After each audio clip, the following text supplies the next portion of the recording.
And ఇప్పుడు నేను ఒక సీరియస్ క్వశ్చన్ అడుగుతాను, మీరు ఖచ్చితంగా సమాధానం చెప్పాల్సిందే, ఇద్దరు చెప్పాల్సిందే. ఓ రాధా ఇద్దరు కృష్ణుల పెళ్లి, ఆ సినిమాలో హీరోయిన్ నమిత గారితో షూటింగ్ కానీ ఆ ప్రయాణం కానీ నిజంగా అంత సాఫ్ట్ గా జరిగిందా? ఇబ్బందులు పడ్డారా? ఇబ్బంది ఏమీ లేదండి, ఇబ్బంది లేదు, చాలా అస్సలు సాఫ్ట్ గా లేదు. జరిగిందండి. మీరు ఏమన్నారో మాకు తెలియదు కానీ అస్సలు ఒక్కరోజు కూడా ఇట్లాంటి ఇబ్బంది జరగలేదు. ఆ అమ్మాయి సైడ్ నుంచి ఏ ఇబ్బంది రాలేదండి, మంచి అమ్మాయి. జి నాగేశ్వర రెడ్డి గారికి హీరోయిన్ నమిత గారికి సెట్ లో గొడవ జరిగిన మాట వాస్తవం కదా? వాళ్ళిద్దరికి కూడా ఏం జరగలేదండి, ఆ సినిమా విషయంలో ఏ గొడవలు ఏమి లేదండి, అంతా చాలా స్మూత్ గానే జరిగిందండి. వెళ్ళిపోయిందండి. అవును. ఫస్ట్ ఒక సాంగ్ ఏమో దుబాయ్ లో, 2 సాంగ్స్ ఏమో స్విట్జర్లాండ్ అండి. అంతా ఎవరికి ఒక ఇది లేదండి. వారం క్రితమే నాగేశ్వర రెడ్డి గారిని ఇంటర్వ్యూ చేశాను. వారు చెప్పారు, ఒక పాటలో ఒక చిన్న స్టెప్ ఉంటది, అది నేను చేయను అని చెప్పేసి ఆ అమ్మాయి అలిగి వెళ్ళిపోయిందంట. తర్వాత చాలా సేపు బతినాడిన తర్వాత ఆ అమ్మాయి చేయడానికి వస్తే తర్వాత శ్రీకాంత్ గారు సీన్ అన్నారంట. సో ఇది ఒక చిన్న ఇన్సిడెంట్ ఉంది, ఓ రాధా ఇద్దరు కృష్ణుల పెళ్లి అని చెప్పేసి. అండ్ సరే ఓకే, దాన్ని పక్కన పెట్టేద్దాం. ఓ రాధా ఇద్దరు కృష్ణుల పెళ్లి సినిమాగా చాలా బాగుంటది. అయితే సేమ్ జమలగడ పంపకి ఎలాంటి జనరేషన్ ఇబ్బందో ఈ సినిమా కూడా ఓ రాధా ఇద్దరు కృష్ణుల పెళ్లికి కూడా జనరేషన్ తక్కువ పాయింట్ కాదు. అంటే రిసీవ్ చేసుకోవడానికి ఒక అమ్మాయి ఇద్దరికి ఓకే చెప్పి ట్రావెల్ అయ్యి లాస్ట్ లో పాజిటివ్ ఎండ్ వచ్చినా సరే ఆ జనరేషన్ కి ఆ కథకి కొంత గ్యాప్ అయితే ఉంది. బట్ సినిమా బాగా వచ్చింది, బాగా తీశారు. సో ఆ కథ విన్నప్పుడు ఓకే చేసేటప్పుడు ఆలోచించలేదు ఇది మీరు? కొంచెం కత్తి మీద సాము లాంటి సబ్జెక్ట్ అది. కరెక్ట్ అండి, కత్తి మీద సాము లాంటిది ఉంది. మాకు అప్పుడు డౌట్, అదే ఒక ఎంటర్టైన్మెంట్ మూవీ కదా. నాగేశ్వర రెడ్డి గారు కూడా బాగా ఎక్కువ కామెడీ ఫిల్మ్స్ చేస్తారు. ఇప్పుడు జనార్దన్ మారేష్ ఉన్నారు, అవును, అతను కూడా అన్ని దానికి కామెడీకి పెట్టింది వేరే, కామెడీ పెట్టింది పేరు కదా. సో ఆ కామెడీలో కూడా వెళ్ళిపోద్ది, సీరియస్ మూవీ కాదు కదా అని అట్లాగే ఫీల్ అయ్యాను. బట్ ఓ రాధా ఇద్దరు కృష్ణుల పెళ్లి సినిమాకి దీనికంటే అతి పెద్ద దెబ్బ సింహాద్రి. గుర్తుందా మీకు? అవునండి, సేమ్ టైమ్ లో సింహాద్రి రిలీజ్ అయింది. అవునండి, ఇండస్ట్రీ హిట్ ఆ సినిమా. అవును, ఎలా తట్టుకున్నారు ఆ ఉద్ధృతాన్ని? అప్పటికి అంత ముందు చాలా సినిమాలు చేస్తున్నాం కనుక మాకు అది పెద్ద పెయిన్ అనిపించలేదు. పెద్ద పెయిన్ అనిపించలేదండి ఆవిడ.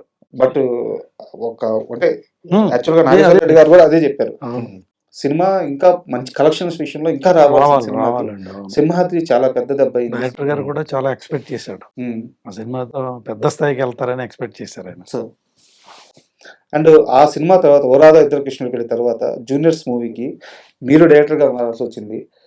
అంటే వాంటెడ్ గా తీసుకున్న నిర్ణయమా, పరిస్థితుల వల్ల డైరెక్టర్ గా మారారా? లేదండి, నేను నా అంబిషన్ అది. నేను డైరెక్షన్ డిపార్ట్మెంట్ నుంచి వచ్చాను కనుక డైరెక్టర్ అవ్వాలనే ఉద్దేశంలోనే ఉన్నాను. నేను యాక్చువల్గా నేను ఒక ఫ్రెష్గా ఫిల్మ్ సబ్జెక్ట్ చేసుకుని నరేష్కి చెప్పడం జరిగిందండి. నరేష్కి నచ్చింది, వాళ్ళ నాన్నగారు కూడా చెప్పారు ఈ గారికి. వీళ్ళు ఏంటంటే అది రీమేక్ ఫిల్మ్, అది జూనియర్స్ అనేది తమిళ్లో ధనుష్ ఫస్ట్ ఫిల్మ్ అండి. సెల్వరాఘవన్ గారు డైరెక్షన్ గా ఆయన ఫస్ట్ సినిమా, అప్పుడు సూపర్ డూపర్ హిట్ అయిందండి. సూపర్ డూపర్ హిట్ అయితే వీళ్ళు రీమేక్ చేద్దాం అని చెప్పేసి తిరుపతి ప్రసాద్ గారు, పారస్ జైన్ గారు అయినా వాళ్ళు కొన్నారు, వాళ్ళతో ఇద్దామని. ఆ సబ్జెక్ట్ మళ్ళీ దానయ్య గారు, భగవాన్ గారు వెళ్ళి మా బ్రదర్ చేస్తున్నాడు ఫస్ట్ టైం, రీమేక్ అయితే కొంచెం మాకు బాగుంటుంది అనే ఉద్దేశంతో ఆ సబ్జెక్ట్ కొనుక్కి తీసుకొచ్చారు వీళ్ళు. ఆ విధంగా రీమేక్ చేయొచ్చు. ఒక్కడ సినిమా జూనియర్స్ అది జనవరి 14th ఏదో సంక్రాంతికి రిలీజ్ అండి. మాది అదే జనవరి 26th రిపబ్లిక్ డే రోజుని జూనియర్స్ ప్లాన్ చేశాం. అప్పట్లో ఫస్ట్ సూపర్ హిట్ అయిపోయి కూర్చున్నాం. అవును, ఫస్ట్ 10 రోజుల తర్వాత కలెక్షన్ పెరిగేది. అవును, అట్లాగా ఆ ఒక్కడ సినిమా వల్ల జూనియర్స్ నిలబడలేకపోయింది. కాకపోతే అది కమర్షియల్ గా మాకు లాభం చేకూర్చిన సినిమానే, అందులో మేము నష్టపోవాలి. రీమేక్ ఫిల్మ్ వాళ్ళు చేసిన దానికన్నా కూడా మేము ఖర్చు పెట్టి తీసామండి. సో మాకు అక్కడ సినిమా సూపర్ హిట్ సినిమా కనుకండి, ట్రేడింగ్ అంత బాగా అయ్యింది ఇక్కడ. దాంట్లో మాకు ప్రాఫిట్ కానీ మేము లాస్ అవ్వలేదు. అండ్ యాక్చువల్ గా ఆ టైంకి నరేష్ గారి మార్కెట్ కూడా చాలా బాగుంది. అవును, బాగుందండి. అండ్ అక్కడ దాకా Shri Balaji cine art creations మీద మీరు సినిమాలు తీశారు. దాని తర్వాత శ్రీ బాలాజీ సినీ మీడియా వచ్చింది, అంతే కదా? సో ఈ చేంజ్ రావడానికి కారణం దానయ్య గారితో గ్యాప్ రావడమే. ఓకే, నాన్నగారు గారు పార్ట్నర్గా ఉన్నప్పుడు ఆ బ్యానర్ ఉందండి. ఉమ్, నాన్నగారితో గారితో మేము సపరేట్ అయిపోయిన తర్వాత మేము ఒక బ్యానర్ పెట్టాం, అదే బాలాజీ సినీ మీడియా. అవును. బట్ ఎందుకు మధ్యలో ఈ జూనియర్స్ తరువాత ఆ బ్యానర్ స్టార్ట్ చేసి శంఖం మూవీ రావడానికి మధ్యలో ఒక 5 సంవత్సరాలు గ్యాప్ వచ్చినట్టుంది.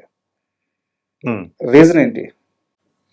రీజన్ అంటే ఏం లేదండి, దానికి మధ్యలో ఆ, ఉమ్. పూరి గారితో దేశముద్ర అనే సినిమా చేసామండి. ఓకే. అందులో నేను పార్ట్నర్ సరే. అందులో ఆ మూవీ జరిగిందండి. ఉమ్, తర్వాత మళ్ళీ కొద్ది గ్యాప్ తీసుకుని ఉమ్, శంఖం మూవీతో స్టార్ట్ అయ్యామండి. సరే. అండ్ శంఖం మూవీ విషయానికి వస్తే శివ గారు డైరెక్షన్ అవునండి. తర్వాత ఆయన అక్కడ తమిళనాడుకి వెళ్ళి ఎంత పెద్ద డైరెక్టర్ చాలా పెద్ద డైరెక్టర్ అయిపోయాడు. సో ఆయన ఎర్లీ స్టేజ్ లో చూశారు కదా మిమ్మల్ని. సో ఎప్పుడైనా మళ్ళీ మీట్ అయ్యారు ఆయన్ని? చాలా సార్లు కలిసామండి. మంచి వ్యక్తి అండి. చాలా మంచి డైరెక్టర్, మంచి వ్యక్తి అండి. బాగా రిసీవ్ చేసుకుంటారు, బాగా మాట్లాడతారండి. ఎప్పుడు ఫోన్ చేసినా సరే ఫోన్ చేసి మాట్లాడతారు. ఉమ్, ఆయన వర్క్ స్టైల్ చెప్పాలంటే చాలా హార్డ్ వర్కర్ అండి. సరే. ఆయన చాలా ఒబిసిటీతో ఉండేవారు ఆయన. ఉమ్, మా కుర్చీలో కూడా కూర్చునేవారు కదా, సపరేట్ ఒక స్టూల్ చేయించాం ఆయనకి. సరే. అసలు ఎప్పుడు కూడా నుంచునే వర్క్ చేసేవాడు అండి, అంత హార్డ్ వర్కర్ ఆయన. అంటే మేము ఆస్ట్రేలియా వెళ్ళామండి. అక్కడ మేము సమ్మర్లో వెళ్దామని ప్లాన్ చేసుకుంటే వీసాలు అయితే దొరకపోతే మేము వెళ్ళేటప్పటికి వింటర్ సీజన్ వచ్చిందండి. ఉమ్, మాకు 3 o'clock మ్యాక్సిమం 3 అయ్యేటప్పటికి లైట్ పోయేది, సన్లైట్ పోయేది. పోతే చాలా షూటింగ్ అనుకూలంగా లేదు. అవును. మేము ప్లాన్ చేసుకుని 20 డేసే అనుకున్నది, మరి పూర్తవుతుందా లేదా అనేది మేమిద్దరం మరి మిగిలిపోతుంది, మళ్ళీ ఇంకో షెడ్యూల్కి మళ్ళీ ఆస్ట్రేలియా రావాలా అని చాలా ఖర్చు. చాలా టెన్షన్ పడేవాళ్ళం. ఉమ్, డైరెక్టర్ రోజు సాయంత్రం మాకు, మీరేమి టెన్షన్ అవద్దండి, చక్కగా నేను అనుకున్నది అనుకున్నట్టే తీసేసి ఇస్తాను మీకు, ఉమ్, తీసేస్తాను, నా ప్లానింగ్ అలా చేసుకుంటానని చాలా ఎర్లీగా స్టార్ట్ చేసి చక్కగా అనుకున్నది మొత్తం తీసేశారండి ఆయన. సరే. ఒక్క షాట్ కూడా బ్యాలెన్స్ లేకుండా ఆస్ట్రేలియా ఏమైతే అనుకుని ప్లాన్ చేసుకెళ్ళామో ఒక్క షాట్ కూడా బ్యాలెన్స్ లేకుండా కంప్లీట్ చేసేసారండి ఆయన. అలాంటి డైరెక్టర్లను చూసినప్పుడు ఒక ఆనందం కలుగుతుంది కదా. అద్భుతం అండి. బేసిక్ గా ఆయన కెమెరామెన్ కదా ఫస్ట్. అవునండి. కెమెరామెన్ అండి. మనం చేసేటప్పటికి 2 సినిమాలు చేశారు ఇక్కడ. తెలుగులో అంత సక్సెస్ రాలేదు కానీ అట్లాగే నేటివ్ లాంగ్వేజ్ కానీ పెద్ద చాలా పెద్ద డైరెక్టర్ అయ్యాడు. అట్లాగే మనసున్న మహారాజు టైంలో కూడా రాజశేఖర్ గారిని పెట్టుకుని చేస్తున్నప్పుడు కూడా ముత్యాల సుబ్బయ్య గారు కూడా ఏ రోజు ఏది బ్యాలెన్స్ పెట్టేవారు కాదండి. ఆయన కూడా అనుకున్నది అనుకున్నట్టుగా కంప్లీట్ చేసేవారు. అండ్ ఈ శంకర్ సినిమా విషయానికి వస్తే గోపిచంద్ గారు అంటే ఏ నిర్మాతను కలిసినా సరే సినిమా హిట్ ఫ్లాప్ ఇవన్నీ పక్కన పెడితే నిర్మాతలను ఇబ్బంది పెట్టని హీరో అని చెప్పి గోపిచంద్ గారి పేరు చెప్తారు. సో మీతో ఆయన అసోసియేషన్ ఎలా ఉంది?